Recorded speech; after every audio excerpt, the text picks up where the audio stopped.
All right, welcome back to the channel, guys. I know not a typical video this week. As a lot of you guys know, if you've been keeping up with the vlogs, I am on PTO this week. I just got back from New Orleans last night, and tomorrow I'm going to take a trip up the coast of California and head up to Big Sur. Because of that, we're not vlogging, so I figured I would do a Rachel Southard style sit-down video and kind of just talk about my residency experience here in San Diego so far. I feel like I have a lot of thoughts, and even though I talk a lot about my feelings in my vlogs, it's hard to always talk about them thoroughly in the middle of a very unplanned vlog style video. Now, first things first, I want to start off with the fact that I have been loving my time here in San Diego so much. It's pretty much been exactly what I thought it was going to be like, and the fact that a bunch of my childhood best friends moved here with me has made this experience so much better than I thought it was going to be. I live in a house in an area that I really love with my dogs and my best friend. I just feel like I can't really ask for more. Like, this is a pretty good gig, and it's really improved the quality of my life when doing something as rigorous as residency. Now, there are a lot of positives of my experience here so far, but I do want to start with some of the realities of residency and some of the things I've had to deal with in my experience so far. So first off,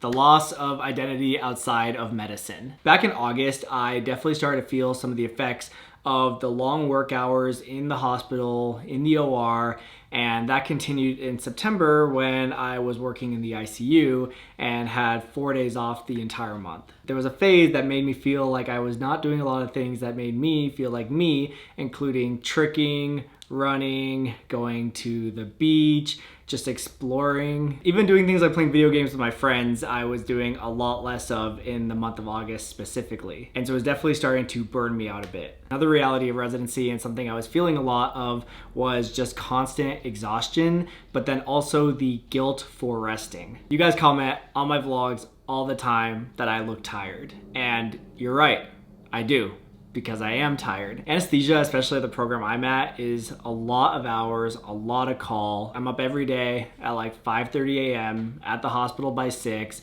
and I can be there as late as 8 o'clock or for a full 24 hours. In fact, last week before I went on PTO, I worked 2 24-hour shifts, Sunday into Monday and then Thursday into Friday, along with my regular scheduled days in the OR that week. So it's really hard to get decent sleep when your schedule looks like that. So you can see if you have that kind of schedule and you're like me and try to prioritize other hobbies like running, tricking, tumbling, YouTube, outside of that, it can lead to not getting as much sleep as you probably should be getting. It was a double-edged sword because I would feel guilty for wanting to do these other things, but then I would feel guilty for doing them as well, right? And that's something that residents in general deal with, not just me. The next harsh reality of my residency here has been the learning curve. It honestly feels like I have been doing intern year all over again, and that's really because anesthesiology is very different from a lot of the specialties that you rotate through as a general intern. Last year, I was at a community program rotating through things like medicine, ICU, cardiology, surgery,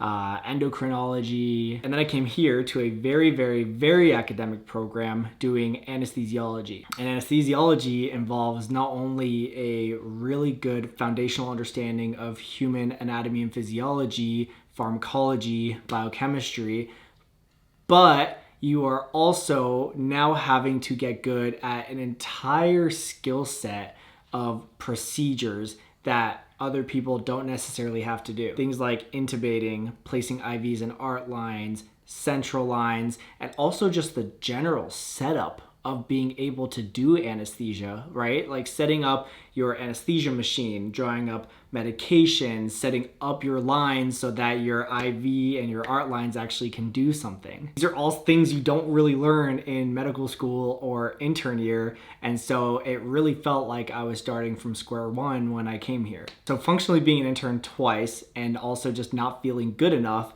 has just weighed down on my mental health while I've been here. I feel like a lot of people judge anesthesiologists by their tactical skills, and an anesthesiologist that is slow or looks like they're struggling makes them maybe look bad. And I think that really sucks, especially as a CA1, because most of what I do is going to be slower than a seasoned anesthesiologist. So I'm always feeling kind of like, again, not good enough or just always behind. And I would say over the last 2 months, I have had a lot of feelings of imposter syndrome and just the general idea of if I'm even cut out for this or not. And so I would say my PTO came at the perfect time because I have definitely been starting to feel the burnout. Now imagine having all these feelings and also trying your best to actually take care of yourself. I don't know if you guys can tell by the acne and stuff, but that has been something I have been absolutely struggling with. One of the weirdest things about residency, and also something that's very unfortunate, is how basic self-care becomes a luxury. Like eating meals, getting good sleep, drinking water, it all becomes like optional to you as you struggle your way through learning, being in the OR. It just isn't really fair. Something I've been trying to do on my PTO is reset some of these habits. Like I have been sleeping in every single day, which has felt amazing. And my friends over at Huel actually noticed that I needed a nutrition reset and a little bit of a boost, so they actually reached out and they are sponsoring this video. So I've been using the Huel Black Edition chocolate for breakfast and absolutely love it. They also have vanilla, which is also very, very tasty. Honestly, when Huel reached out, I was fanboying a bit. They sponsored a few other creator friends of mine and I've just heard such good things about them and they definitely live up to the hype. Huel is just convenient nutrition that's easy to stick with. They also have ready to drink bottles. This is the strawberry banana and I think this has been my absolute favorite along with the coffee flavor for obvious reasons. I'm literally drinking it right now and again I love that it's in a bottle and just ready to go, so it's perfect for a resident like me. But even with the powder, you just literally add water, shake it and go. I've also been trying their new Huel Daily Greens RTD. This one is the blueberry, lemon and thyme flavor, which is so refreshing. They also have a bunch of other yummy flavors that I really like. I really like it midday because it's only 25 calories, has 42 vitamins, minerals, and superfoods, and was developed by registered nutritionists and dietitians. They also have 4 grams of fiber, which, trust me, matters. Honestly, in residency, you kind of grab what makes life easier. Like, it literally doesn't get easier than a can, a bottle, and some powder that you mix into water. If you guys want to try Huel, you can actually get 15% off of any of their new or existing products. Just head to the link in my description and use coupon code Sean15. Or you can just scan the QR code here on the screen. Whether you're in medicine or just generally have a chaotic schedule, I highly recommend you check out Huel. And thank you so much again to Huel for sponsoring this video. Alright, so next up, I want to get into why residency feels so difficult. One of the big things with residency, especially anesthesia residency, is there's a lot of physical, mental, and emotional toll. On the physical side, I am literally on my feet all day, starting when I get to the hospital at 6 a.m. and sometimes until 7 a.m. the next day. While I'm there, I'm doing a bunch of things like setting up the OR, moving patients from pre-op into the OR, doing all the procedures and lines. Now, even when the physical part is done and I get a second to sit, I am still very mentally focused because, again, our job is to keep you safe during surgery. That means monitoring things like your airway, breathing, circulation. I'm constantly looking at the patient, the vitals, the anesthesia machine. There's pretty much always something to be doing. And as a CA1, I am on very high alert the entire time. In fact, I have a very low threshold for paging my attending and asking them questions, which is good. You should be asking a lot of questions as a CA1, or really just as a resident in general. And if you add all that up, as well as your stressors outside of the hospital, you get a lot of emotional strain as well. And those 3 pillars have really taken a toll on me over the last few months. Secondly, there's kind of a loneliness that I didn't really think about when it comes to anesthesia. During my intern year, I spent a lot of time around my co-residents, and when I was in the ICU in September, I was surrounded by my co-residents, which was really, really nice as well. But when you're in the OR as an anesthesia resident, you are functionally alone. Like, of course, the scrub techs, circulating nurses, and your surgery colleagues are there, but from the anesthesia side, you are kind of alone and you're also expected to keep the patient safe. And that's been kind of an adjustment that I didn't really think about going into anesthesia. But most fields past residency, you'll be alone as an attending physician anyway. So I know it's something I'll get used to. Now, next is the pressure of being the doctor while also still learning. As an anesthesia resident, I spent a lot of my time in the OR alone. And then also when I was in the ICU, I was doing 24-hour calls, and at night I was alone as well. And at that time, you're expected to be the doctor. You're expected to answer the pages, see the consults, help with anything happening on the floor. You're getting texted by nurses all the time, other staff members, and that's all fine. That's why we're there. That's the role of the doctor, of course.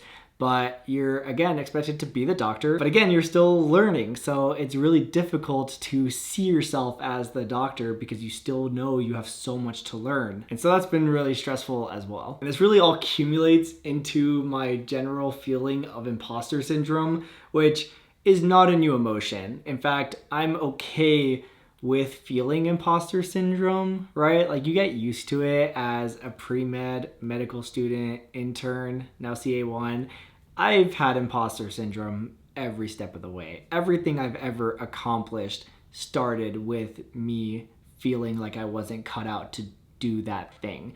So it's not an emotion I feel like I haven't explored enough, but it does suck to feel imposter syndrome for so much of your life. Like, I'm 29.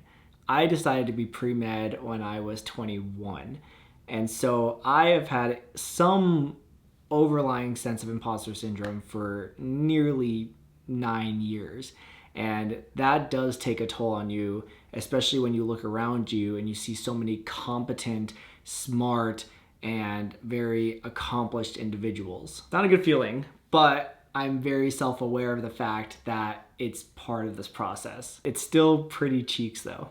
Now, I don't want this whole video to sound really negative, so I do want to talk about the things that are keeping me going. First off, there have been a lot of really good feeling moments. Like every single time I get a patient through anesthesia and surgery, safe and sound, it's very rewarding. And that's part of the reason I went into anesthesiology, is because it's one of the only fields where you really get instant gratification, because you know you did a good job if your patient makes it through their surgery safe and sound. And when things don't go well, you are acting immediately, right? Like when you have a difficult airway, you go through your algorithms and eventually you get the airway. When you have a hard stick, like a patient has like really difficult veins and you finally get that IV, feels really good. When they get really hypertensive and you manage to get their vitals under control during the surgery, it all feels very good. That kind of segues into just general growth. And the reason I really came to San Diego for residency in the first place, I knew it was going to be hard moving to a new city and going to a really academic residency program. I knew that. That's why I ranked it #1. So I can't be surprised when I am struggling in this environment, because this is what I wanted and it's what I knew I needed to continue growing. And that's not just as a physician, but also as a person. You know, I've lived at home for most of my 20s, or at least under the support of my mom in many ways. So I needed to stress the system, go to a new place, and that's what I've been doing over the last few months. And it's been really good. I do feel like I've grown a lot. I feel like I've become more responsible. And so I am looking forward to continuing to grow in these different ways. I'm also really motivated to continue building good habits. I feel like I wasn't during these last few months, and now that I've been on my PTO, I feel a lot more motivated to prioritize these things. Like, I really want to get my sleep under control. I know I'm not getting enough of it. I want to continue working on my nutrition. Again, shout out to Huel. But Huel is just one aspect. I just want to have generally better nutrition, because I definitely have put that on the back burner the last few months. I also really need to lock in a better studying routine. I have really been feeling burnt out when I get home, and haven't really been able to get myself to study consistently when I get home from a long day in the OR. And I really don't understand how my colleagues are doing it. I feel like when I get home, the last thing I want to do is anything anesthesia related, because I'm just so like mentally and physically exhausted. And so that is something I need to work on after I get done with this week of PTO, is just incorporating better study routines in. Because although we learn a lot when we're at the hospital, you can't completely replace getting good foundations with reading and practice questions, of course. I also want to really maintain my exercise regimen. I feel like during the month of August, when I was feeling the highest level of burnout, I just was not doing a lot of exercise. I really cut down on the running. And then once my other childhood friends moved here, I really ramped the tricking up again. Like, we've been going twice a week, and that has made me feel so much more like myself than literally anything else I'm doing, because that is just such a big part of my life. And I feel the most like Sean when I am doing these tricks and flips and everything, because again, that just was the biggest part of my life for so long and is a huge part of my identity. And when you don't do things that are congruent with your identity, you're gonna start to lose yourself. And I go through waves of this where I'm losing myself and losing that identity, and then I get it back and I feel really good when I do get it back. So the goal is to maintain that, as well as, just general physical health. I ran my first half marathon here in San Diego, so that's my third half marathon, like officially on the books, along with like my marathon I ran earlier this year. I really enjoy when I'm doing stuff like that. So I'm going to sign up for another half marathon later this year, and then we'll do another full marathon early 2026, I think, with my roommate and our other friends. So stuff like that, right? Like makes you feel like yourself, you look forward to, it's outside of medicine. The goal is to maintain stuff like that and stop doing so much of this with those habits. A lot of you guys ask me about things I wish I knew before residency, so here's a little punch list. First off, you will change.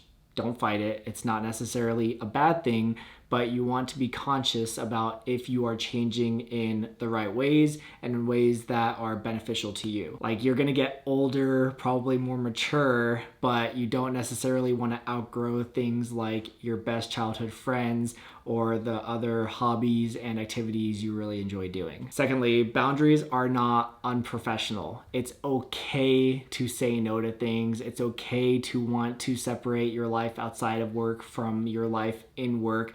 Again, residency is still work. It's still a job. I know a lot of people want to call it a calling or whatever. It's still a job at the end of the day.